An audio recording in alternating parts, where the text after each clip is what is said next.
ГСП онлайн. Городские новости сейчас. Четверг, 16:00. Ухтинский отдел наркоконтроля. Подводятся итоги работы за 2015 год не только в городе, но и по всей республике.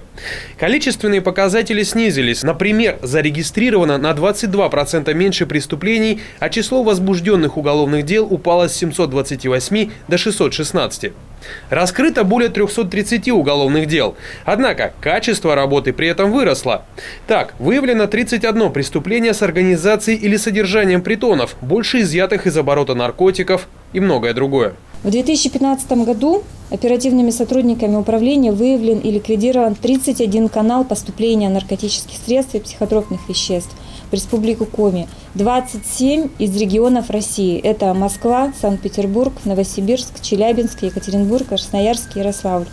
И 4 международных канала. Это Польша, Украина, Белоруссия.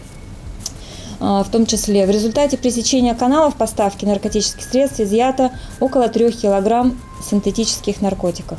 Среди конкретных успехов – ликвидация преступного сообщества «Ставкоми». Люди распространяли наркотики через интернет. Максимальное наказание одному из фигурантов дела – 15 лет. В Ухте поймали другого мужчину. Он хранил особо крупные партии наркотиков для будущего распространения. Конспирация не помогла. Его задержали. Сейчас Ухтинский отдел наркоконтроля на пороге перемен. По городу Ухте было принято решение о замене руководства и замене некоторого процента личного состава. Если подвести очень коротко итоги, то за последние 2 месяца на территории города Ухты сотрудниками управления ФСКН по Республике Коми были задержаны более 2 десятков лиц, состоящих в преступной группе при совершении преступлений в сфере незаконного оборота наркотиков. По статистике, Ухта и Сыктывкар делят пальму первенства по криминогенности в сфере наркотиков.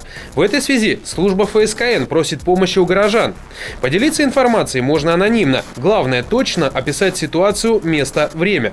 Это можно сделать по телефону 74 39 03. И не забывайте, барыш от торговли наркотиками хорош. Однако средняя продолжительность свободной жизни распространителя 2 недели.